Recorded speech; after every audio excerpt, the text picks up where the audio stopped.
What's going on, everybody? Welcome back to A Few Minutes with God in our 108 years and 108 seconds segment. Oh man, I've done this so many times. You think I'd get that down?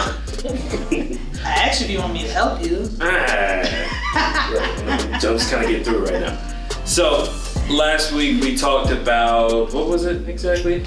The voices of faith. Yes. And this week, which is our last week of this 108-year segment, we decided to highlight Macedonia's commitment to not just the church, but the community at large. So we have brought on these two amazing guests. What are you guys' names? Janice Muhammad. Edwina Byers. And they have been the key players. Hey, can I say players? Sure. Okay, key factors in putting together the Macedonia Luncheons, which have now turned into the Macedonia Food Pantry. Or Mountaintop Food Pantry? I always get those confused. Oh, it's just Mountaintop. Yeah, Mountaintop. So, could you guys tell us a little bit about could you tell us how long you've been at the church and a few things that you've been involved in? Well, I have been here between 68 and 70 years. And I started at Macedonia when it was on 22nd and Troost. And Macedonia then was made up of a lot of families, mothers, fathers, uncles, aunts, grandparents, cousins, the whole works. It was really a family church, and that's what drew me to Macedonia, because there was a genuine love. And Pastor Reverend Allen Sr. used to say, there are no big eyes and no little U's.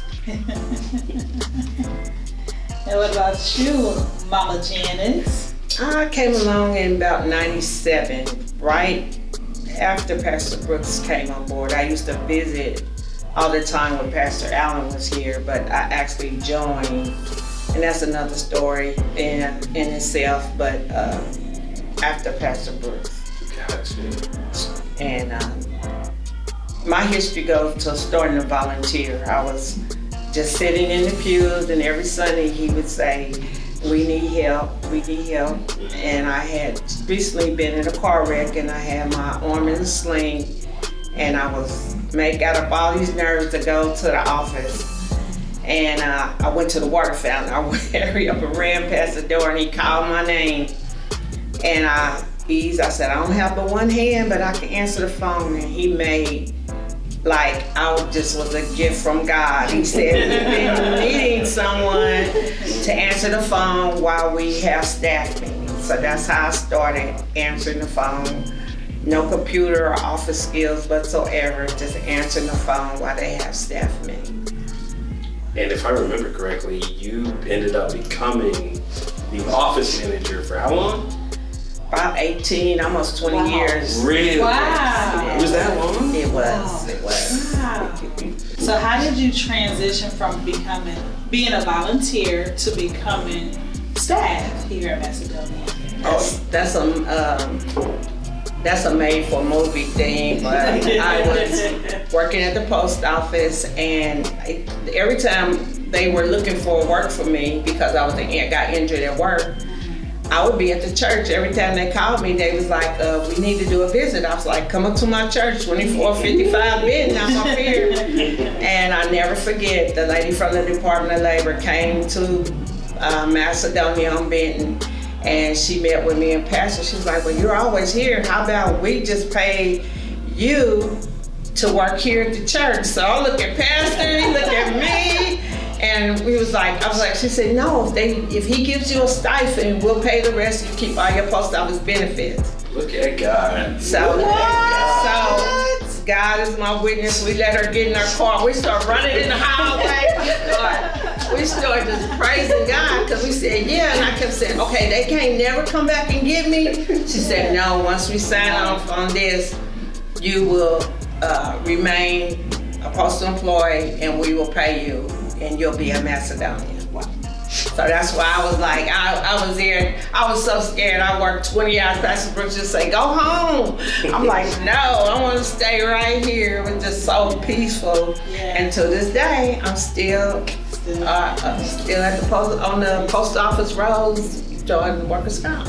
Wow. So only God. Yeah. Only God. What a testimony. Only God. So, but it's been my joy, and one thing led to another, and the pantry started, and we went years without a kitchen, and I watched the kitchen come about, and once everything got in place, the pantry came. Tell us about the pantry, like the legwork. How did you get the pantry to start here in Macedonia? When did that happen? Well, for years I kept trying to get them, even on Benton, approved, but they kept saying there was too many agencies in an area. So we couldn't get it, and then over the years they kind of knew I was connecting the other pantry I was working at with Macedonia, kind of like piggybacking anything they needed, we got. And when COVID hit in 2020, they called me and said, hey, you want to still sign Macedonia up? And that's how it came about. Churches were closing down because of COVID, and we was able to get our own license here in Macedonia. So God opened the door that had been closed for years. So I want to talk about, well, first, Sister Edwina, we haven't really highlighted how much work you've done in your time here. Could you tell us a few of your roles that you've held? Let's see, I was a Sunday school teacher for about 30 years plus, and I taught 2 generations of children. And I was a trustee. I was on the policy and committee board, and I was on the mother's ministry. I used to read for Bible study on evening Bible study. I remember that. Yeah, that was me. That was you. I remember that. And just whatever. And like when Janice came along and asked me to help with the luncheon, she's got such a personality. You can't refuse her. You can't say no. You know, so. No, you can't. So that's just a few of the things that I can think of right offhand. So what went through you guys' minds in order to set these luncheons up? Like, how did that idea come about? Yeah, that's Janice that. Well, Soul Food, the movie Soul Food hadn't too long came out, and I kept saying, what better way to get people together than a good meal? So I started out saying, let's do a Sunday meal on a Wednesday. And how all those people got in their little room, you know, after you move out and you look back in the room, it's just, I don't know how we even were in that church with 2 services. The Benton location. Yeah, the community room. Yeah. Oh my goodness. And another key player was Damon Neely. He bought his whole crew from the city.